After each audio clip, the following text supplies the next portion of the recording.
Hey guys, in this video I'm going to be talking about showing yourself kindness.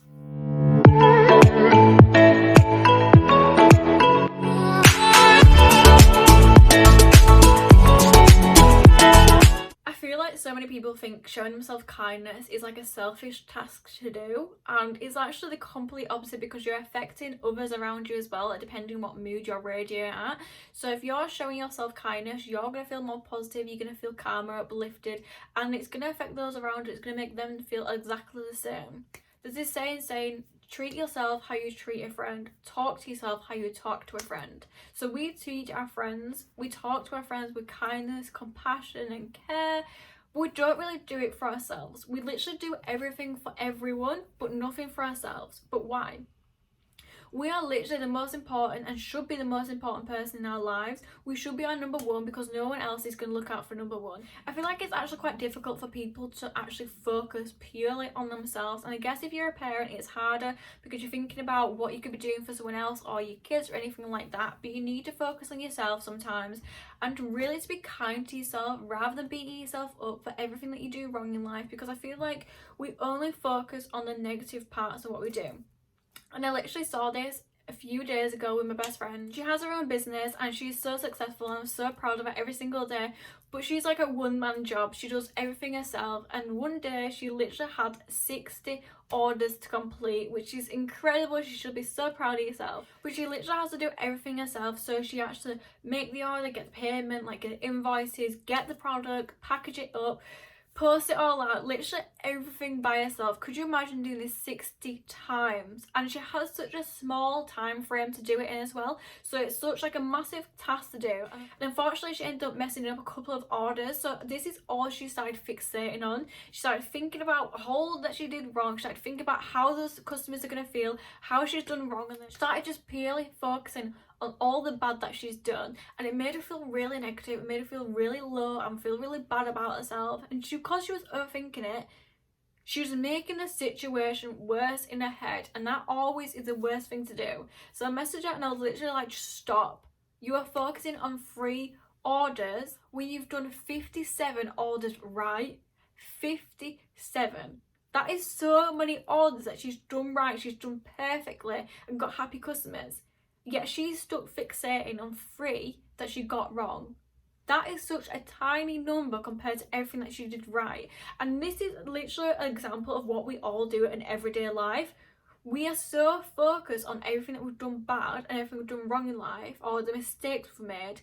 We literally forget about all the good that we've done as well. We forget about all the good times, all the things we've done to make people happy, all the things we've done right, all the things that we've done to make ourselves proud.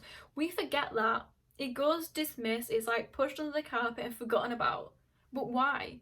If you can't fix your mistakes, forget them. It's in the past, it's happened. If you can't fix it right here and now, forget about it.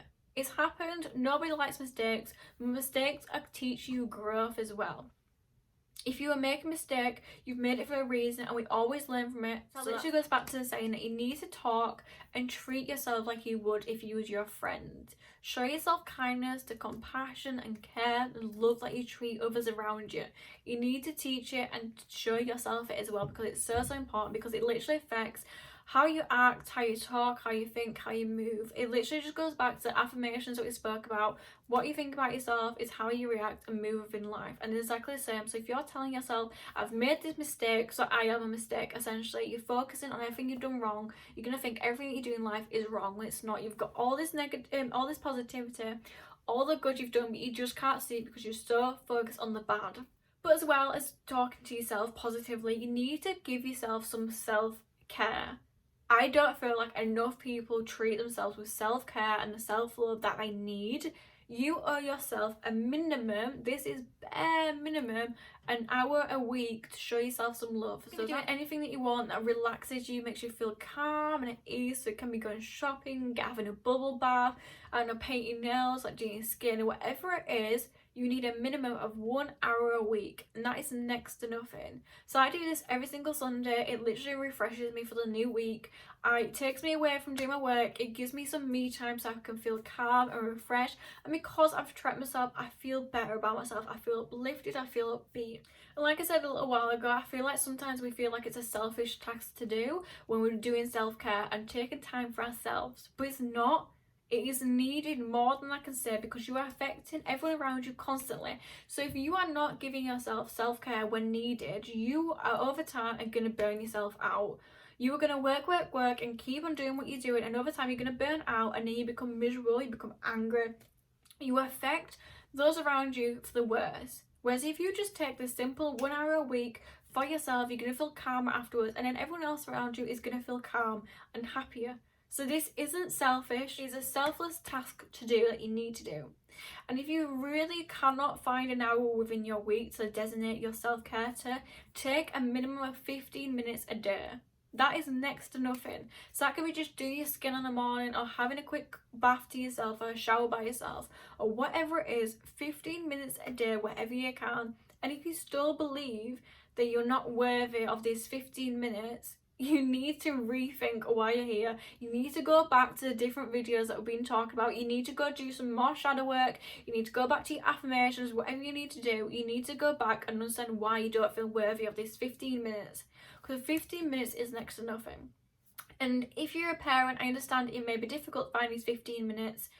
But once again, it's next to nothing, and everybody has a spare 15 minutes somewhere. So go find it, go do what you can to make you feel better.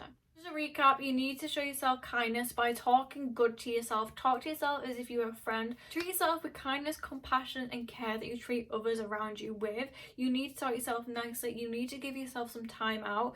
Find a minimum an hour a week to show yourself kindness. Do whatever you want to do to make you feel relaxed and at ease. If you literally cannot find an hour, have 15 minutes a day somewhere of doing something that makes you feel better about yourself. And it's not a selfish task, it is selfless because it affects everyone around you. So if you're feeling renewed and refreshed, everyone around you is going to feel upbeat and enlightened as well. And if you still don't feel like you're worthy of 15 minutes, go back and do some shadow work.